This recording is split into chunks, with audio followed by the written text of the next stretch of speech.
अपना प्रदेश उत्तर प्रदेश उत्तराखंड देख रहे हैं आप। मैं हूं आपके साथ पूजा मोहन पांडे। खबरों की शुरुआत करते हुए सबसे पहले आपको बता दें, मुख्यमंत्री योगी आदित्यनाथ अपने गृह जनपद गोरखपुर के 3 दिवसीय दौरे पर पहुंच चुके हैं। सीएम योगी ने यहां के खाद कारखाना परिसर में सैनिक स्कूल का शिलान्यास किया और भूमि पूजन भी किया है। शिलान्यास कार्यक्रम में deputy CM doctor Dinesh Sharma भी मौजूद रहे। तो वहीं सीएम योगी प्रधानमंत्री नरेंद्र मोदी के हाथों सूबे के 9 मेडिकल कॉलेजों के लोकार्पण कार्यक्रमों की तैयारियों का जायजा लेने के लिए शनिवार को देवरिया और रविवार को सिद्धार्थनगर का भी दौरा करेंगे। आपको बता दें, सीएम शनिवार को गोरखनाथ मंदिर में जनता दर्शन कार्यक्रम में भी शामिल होंगे। इसके बाद गुरु पूर्णिमा उत्सव में सीएम योगी गोरक्ष पीठाधीश्वर श्रद्धालुओं को आशीर्वाद देंगे।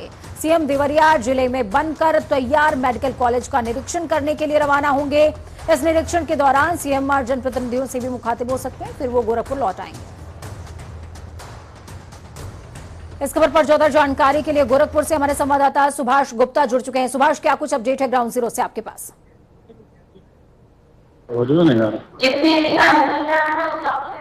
सुभाष, आप तक मेरी आवाज पहुंच पा रही है? जी पूजा जी, आपको बता दें कि मैं इस समय कार्यक्रम स्थल पे मौजूद हूं और आपको मैं पहुंच चुके हैं और यहाँ पे कम से कम हजारों की संख्या में लोग मौजूद हैं। और अभी थोड़ी देर पहले मुख्यमंत्री ने यहाँ पे विधान से पूजन अर्चना किया है, भूमि पूजन किया है। अब थोड़ी देर में 154 करोड़ की लागत से 50 एकड़ के क्षेत्रफल में सैनिक स्कूल का अभी वो यहीं पे शिलान्यास करेंगे और उनके साथ यहाँ पे उप मुख्यमंत्री दिनेश शर्मा के साथ साथ तमाम विधायकगण भी मौजूद हैं। जी पूजा, बिल्कुल, तमाम विधायकगण मौजूद हैं। 187 करोड़ की परियोजनाओं का शिलान्यास भी होना है सुभाष आज। तो क्या ऐसे में ये माना जाए कि पूर्वांचल को किस किस चीज की सौगात मिल रही है, क्या ये आप तमाम दर्शकों को सूचना दे सकते हैं? देखिए, 167 करोड़ रुपए की परियोजनाओं का, विभिन्न परियोजनाओं का शिलान्यास भी मुख्यमंत्री भी यहीं से करने वाले हैं। और उसमें आपको बता दें कि एक मिनी स्टेडियम जो चौरी चौरा का क्षेत्र है, वहाँ एक मिनी स्टेडियम का भी शिलान्यास होना है। उसके साथ साथ कई विभिन्न परियोजनाएं हैं जिसका शिलान्यास मुख्यमंत्री थोड़ी देर में करने वाले हैं। और यहीं से मुख्यमंत्री फिर गोरखनाथ मंदिर जाएंगे और कल उनका देवरिया का भी कार्यक्रम है। जी ठीक है, बहुत शुक्रिया हमारे साथ जुड़ने के लिए सुभाष। अहम जानकारी ग्राउंड जीरो से साझा करने के लिए। तो आपने देखा और सुना किस तरीके से 187 करोड़ की परियोजनाओं का शिलान्यास मुख्यमंत्री ने किया है। भूमि पूजन खुद सैनिक स्कूल का करते नजर आए हैं। खबरों में आगे बढ़ते हुए आपको बताएं, मुख्यमंत्री गोरखपुर पहुंचे थे, उससे पहले राजधानी लखनऊ में थे। लोक भवन में योगी आदित्यनाथ ने मिशन रोजगार श्रृंखला के तहत बेसिक शिक्षा विभाग के 6,696 सहायक शिक्षकों को नियुक्ति पत्र भी सौंपा था। लंबी अदालती लड़ाई में फंसी 69,000 सहायक अध्यापकों की भर्ती प्रक्रिया को सीएम योगी सरकार ने धीरे धीरे सुलझाने के बाद अब तक 62,304 सहायक अध्यापकों को नियुक्ति पत्र प्रदान कर दिया है। सीएम योगी ने लखनऊ के लोक भवन में इन शिक्षकों को नियुक्ति पत्र प्रदान करने के साथ ही उनको संबोधित भी किया। सीएम योगी ने कहा कि भर्ती में उत्तर प्रदेश सरकार ने पूरी पारदर्शिता बरती है, एक भी भर्ती पर कोई सवाल नहीं उठा सकता है। सीएम ने शिक्षकों से कहा कि आप सभी लोग समाज के प्रति ईमानदार बने रहें और राष्ट्र की नींव को मजबूत करें। संबोधन के दौरान सीएम योगी ने बिना नाम लिए विपक्ष पर भी निशाना साधा है। भर्ती की प्रक्रिया न होने के कारण न्यायालय को भी इसको बार बार स्टे करना पड़ा था और भर्ती निकलती थी तो प्रदेश के कुछ गैंग ऐसे थे जो वसूली के लिए भी निकल पड़ते थे। कुछ खानदान और कुछ परिवार ऐसे थे जिनकी आजीविका का जरिया हो गया था। उसका प्रभाव प्रदेश के युवाओं पर तो पड़ता ही था, लेकिन उसके दुष्परिणाम से पूरे प्रदेश को उसके दुष्परिणाम को झेलना पड़ा। आज मुझे बताते हुए प्रसन्नता है जब हमारी सरकार अपने कार्यकाल के 52 महीने यानी 4 वर्ष 4 महीने का कार्यकाल अपना पूरा कर चुकी है। तो 4 वर्ष 4 महीने के पूरे कार्यकाल के दौरान हमारी सरकार ने प्रदेश के अंदर 4.25 लाख से अधिक युवाओं को सरकारी नौकरी उत्तर प्रदेश के अंदर भी, और एक भी नौकरी पर कोई संदेह नहीं कर सकता, भर्ती की प्रक्रिया पूरी पारदर्शी तरीके के साथ, पूरी ईमानदारी के साथ, पूरी शुचितापूर्ण तरीके के साथ संपन्न हुई है। तो वहीं रुक करेंगे अब अयोध्या का, जहां पर राम की नगरी अयोध्या से बहुजन समाज पार्टी के मिशन 2022 का आगाज हुआ है। करने वाले पार्टी के राष्ट्रीय महासचिव सतीश चंद्र मिश्रा ने गठबंधन को लेकर बड़ा बयान भी दे डाला। इस दौरान अयोध्या में हनुमानगढ़ी और रामलला जन्मभूमि मंदिर में दर्शन पूजन के बाद सतीश चंद्र मिश्र ने कहा कि बसपा ने तो उत्तर प्रदेश में 2022 में होने वाले विधानसभा चुनाव के लिए जनता के साथ में सबसे बड़ा गठबंधन कर लिया है। कानपुर के बिकरू कांड में विकास दुबे के भतीजे की पत्नी खुशी दुबे की जमानत के बारे में उन्होंने कहा कि हम तो बाराबंकी जेल में बंद खुशी दुबे की हर संभव मदद करेंगे। बहुजन समाज पार्टी विकास दुबे के भतीजे अमर दुबे की विधवा को जमानत दिलाने की जो कानूनी लड़ाई है उसको अब अपनी लड़ाई बना चुकी है और हम इस जंग को जरूर जीतेंगे।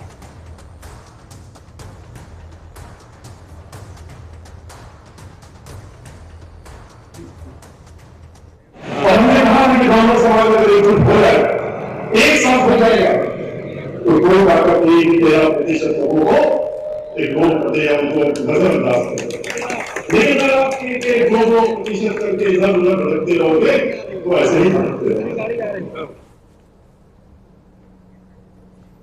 तो 3 तस्वीरें आपकी टीवी स्क्रीन पर। सरयू घाट पर सतीश मिश्रा पहुंचे और सरयू नदी में दूध अर्पित किया, पूजन अर्चन करते नजर आए। गोष्ठी में ब्राह्मणों को संबोधित किया, समाज का आह्वान कि ब्राह्मण अब बसपा के साथ आ जाएं। दूसरी तरफ हनुमानगढ़ी में दर्शन करते नजर आए, आरती तक करी उन्होंने इस दौरान और साथ में रामलला के भी दर्शन किए हैं। बीएसपी की विचार गोष्ठी, सियासत वही कलेवर नया है और कोशिश होगी कि 2011 को माफ कीजिएगा 2007 को दोहराया जाए।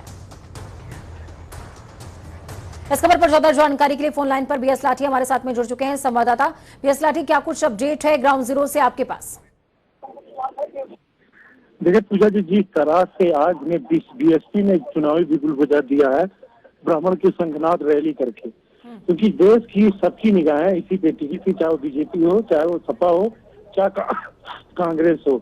इस मामले में कोई पीछे नहीं अछूता नहीं है, चाहे वो कांग्रेस हो जितिन प्रसाद को शामिल करके, चाहे समाजवादी पार्टी हो, चाहे बीजेपी हो, तमाम पार्टियां इसमें ब्राह्मणों पे सबकी निगाह, क्योंकि ये चुनाव जो है 2022 बहुत करीब है और चुनावी बिल्कुल तमाम दर्शक मेरे ख्याल में ये भी समझना चाहेंगे कि अयोध्या से आगाज हुआ है और इस आगाज का अंजाम क्या हो सकता है, तासीर क्या कह रही है ग्राउंड जीरो पर? सवर्ण कितने कन्विंस नजर आ रहे हैं बसपा के इस कदम से?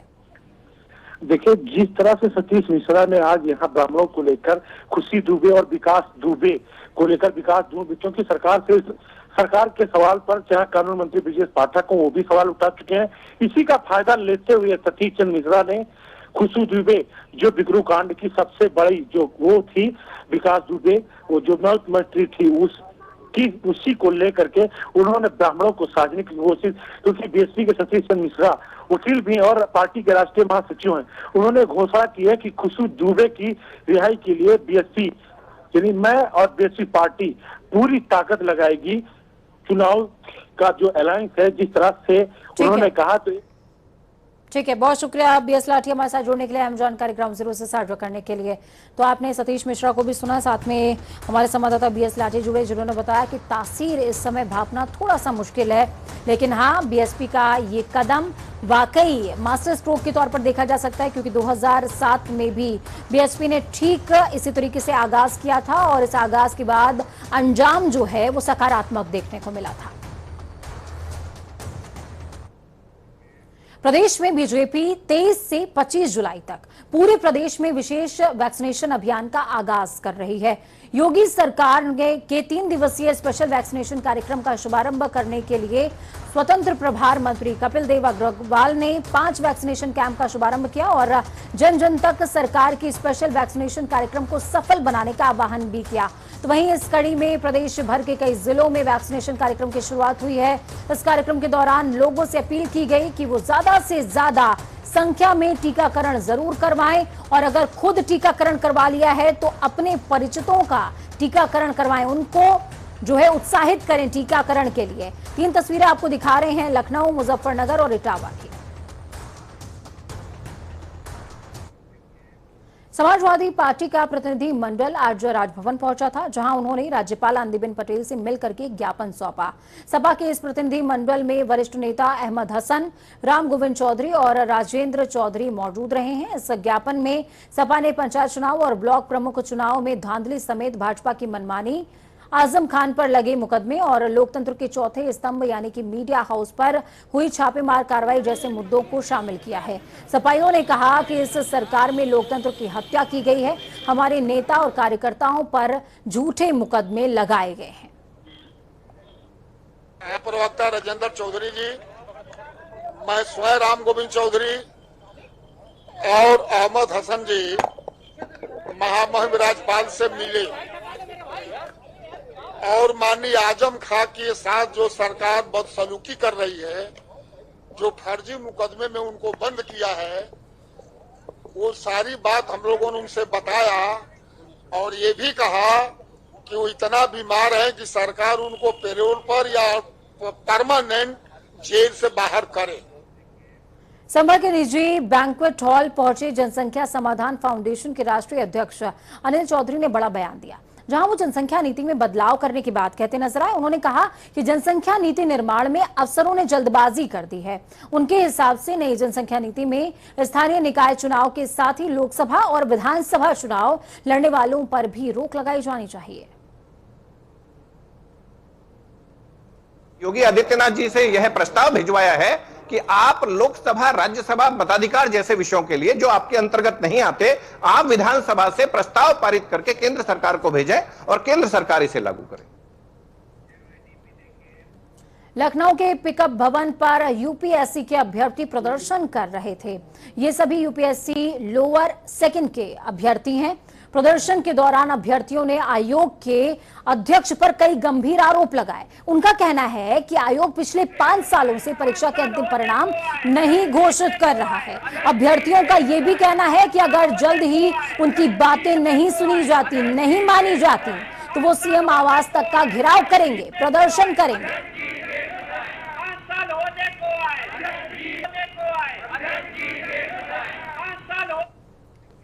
अमेठी जनपद के प्रभारी मंत्री मोहसिन रजा अपने 1 दिवसीय दौरे पर अमेठी पहुंचे, जहां उन्होंने अधिकारियों और कर्मचारियों के साथ में बैठक करी है। उसके बाद उन्होंने 17 अध्यापकों को नियुक्ति पत्र देते हुए वृक्षारोपण भी किया। इस दौरान मीडिया से बात करते हुए कहा कि हमारी सरकार लगातार महंगाई कम करने की कोशिशें कर रही है। तो वहीं इस दौरान उन्होंने पिछली सरकार पर जमकर हमला भी बोला है। मैं तो समझता हूं जिस तरह से वैक्सीन उत्तर प्रदेश नहीं पूरे देश तो सीधे रुक करेंगे गोरखपुर का, जहां पर सीएम योगी आदित्यनाथ दौरे पर पहुंचे हुए हैं। क्या कुछ बोल रहे हैं, सुनिए।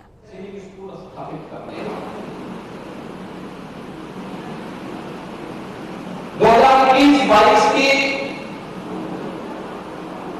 केंद्र सरकार के बजट में भी इस बात का प्रावधान किया गया है कि देश के अंदर 100 नए सैनिक स्कूल खोलने के लिए भारत सरकार कार्य करेगी। ये तो 100 नए सैनिक स्कूल राज्य सरकार के सहयोग से या पीपीपी बोर्ड में बनेंगे। ये भारत के युवाओं को योग्य आधुनिकतम शिक्षा के साथ साथ शिक्षण देने और सैन्य गतिविधियों के साथ जोड़ने की एक अभिनव प्रयास होगा। मैं इसके लिए प्रधानमंत्री मोदी जी का हृदय से आभार व्यक्त करते हुए कि देश के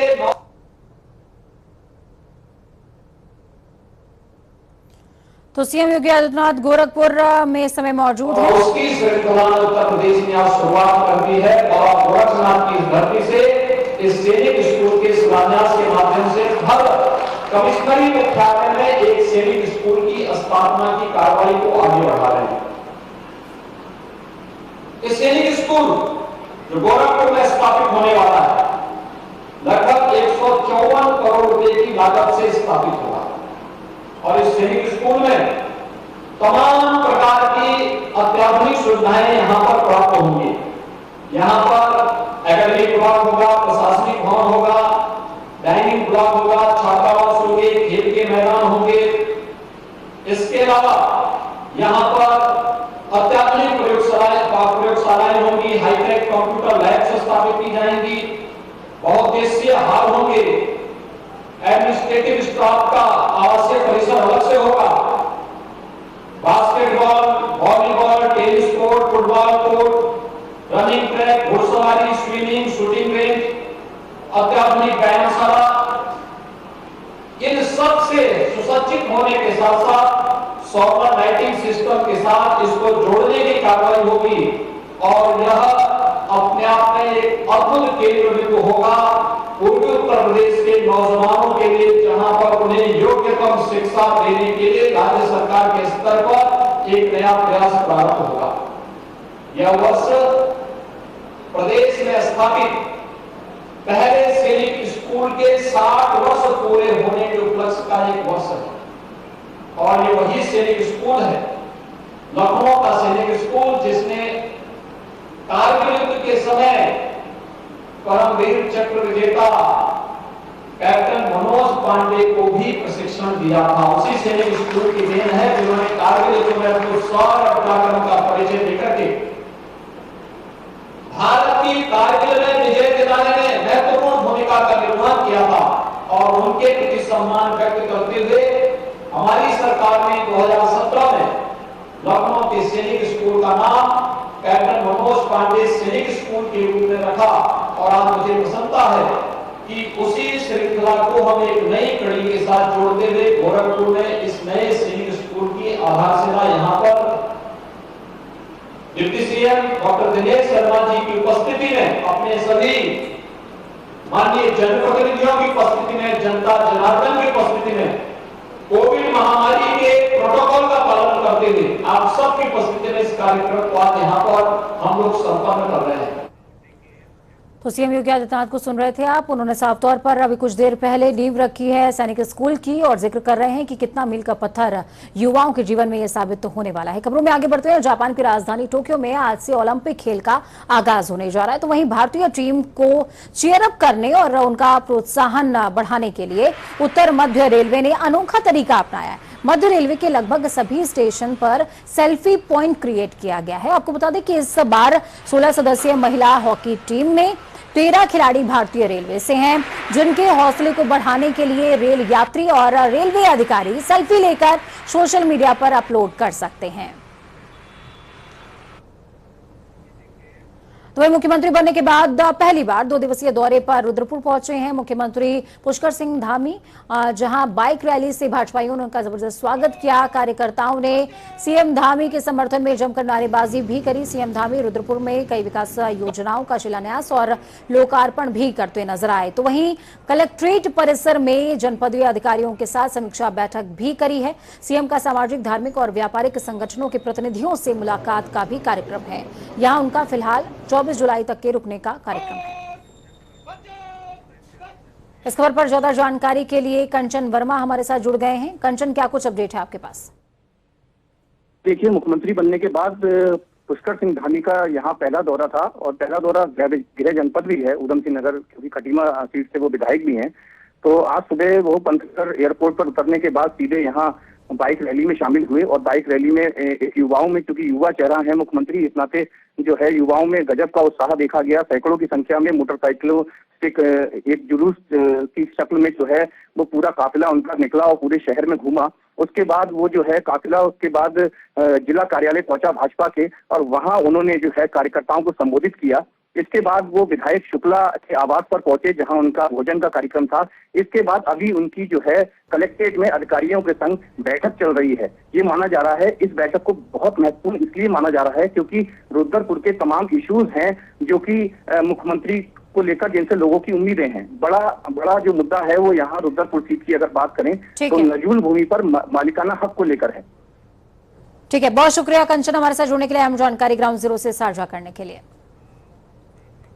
तो वहीं रुद्रपुर में भारतीय किसान यूनियन के लोगों की ओर से मुख्यमंत्री पुष्कर सिंह धामी का विरोध किया जा रहा है। विरोध करने जा रहे भारतीय किसान यूनियन के नेता चरूनी को पुलिस ने गिरफ्तार कर लिया। देश से लेकर प्रदेश तक भारतीय किसान यूनियन के नेता किसान बिल वापस लेने की मांग कर रहे हैं। उनका कहना था कि भाजपा का कोई भी विधायक, मंत्री या फिर जनप्रतिनिधि हो, उनका विरोध किया जाएगा।